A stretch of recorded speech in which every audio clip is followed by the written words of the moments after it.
And we are back. Today we're looking at Tyler Booker, the guard from Alabama. One of my favorite players in this draft, man. I got a first round grade on him. He'll go in the first round most likely. If he don't, y'all better get him before we do. We being the Cowboys, whatever. But if you're a team that's just drafting Tyler Booker, welcome, man. Congratulations. He's one of my favorite players in this draft simply because he whooped feet. I'm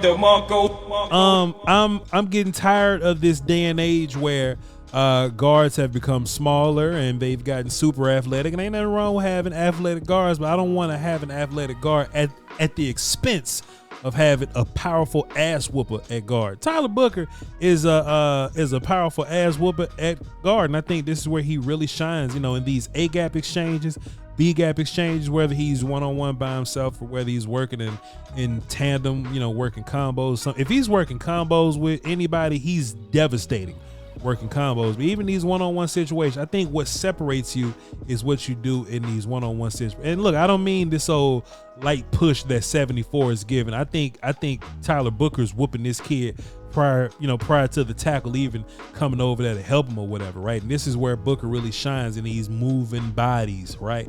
Here's another example.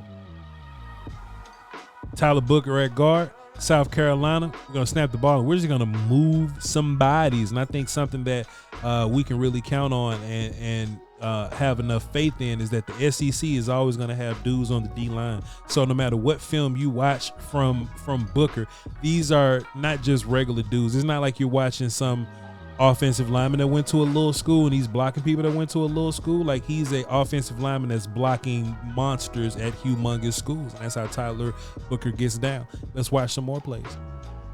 Now, when I say devastating, I think Tyler Booker can be devastating when he's looking for work. What does looking for work mean? If you don't have anybody to block, go look for somebody to block. And Tyler Booker is devastating at that. That makes him a really good help guy. You know what I mean? So if he's just doing some center work and nobody else over here is coming here, 76 he's about to get thumped in the side of his face if he's not careful.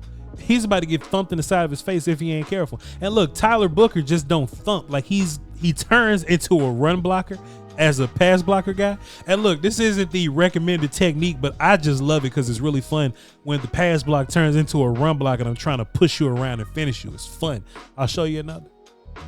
Tyler Booker just looking for work because he ain't got nothing better to do. The man that's lined over him is going to disappear and just pop.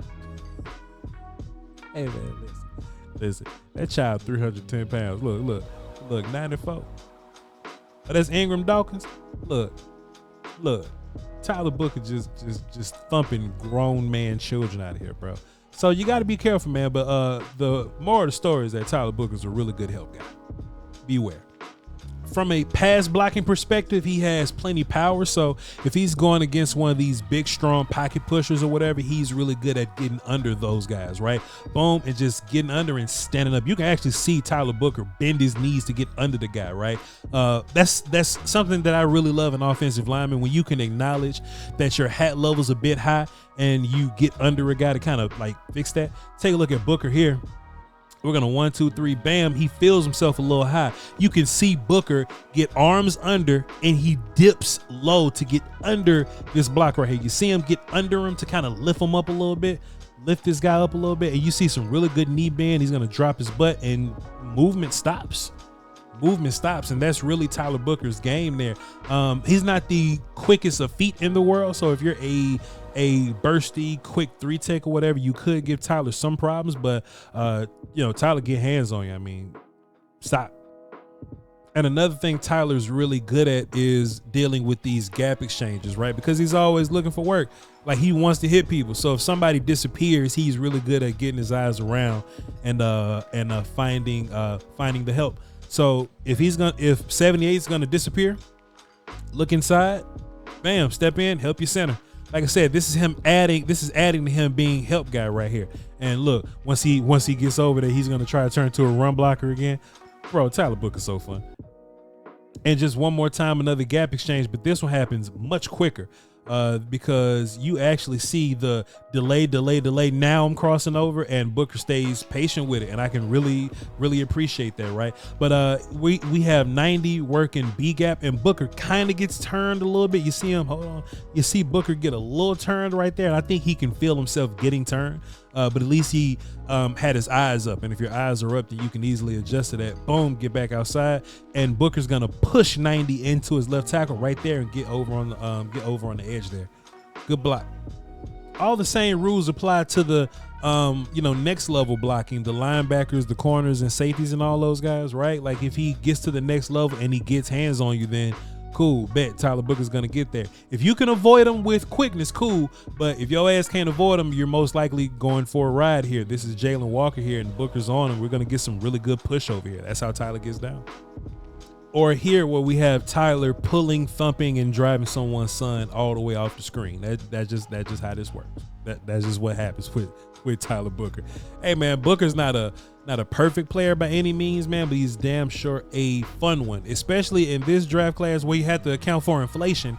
You really can't just be like, okay, well, the player that I'm drafting at 15th overall, he better be like the players that I drafted at 15th overall in all the other drafts. Nah, this draft ain't like other drafts. So if you look at Tyler Booker and you compare him to some of these other, these other guards that went really high, like these Quentin Nelson types or whatever, then sure, you probably going to be let down. I don't think Booker has the athleticism to keep up with the like Zach Martin conversation or something like that. But Tyler Booker is very powerful. He's very down, and I think he has a lot of room to grow in terms of his footwork and technique and movement ability and things like that. I think he flashes the ability to move as much as you need to, but he may need some coaching to move as efficiently as you want him to, and that's cool too. But Tyler Booker is a winner for me. He's one of my favorites. Appreciate y'all, man. Whatever team drafted him, man, y'all be sure to take care of him and hold him down, man. I appreciate y'all. Lay out the pieces. Till next time, man. Salute.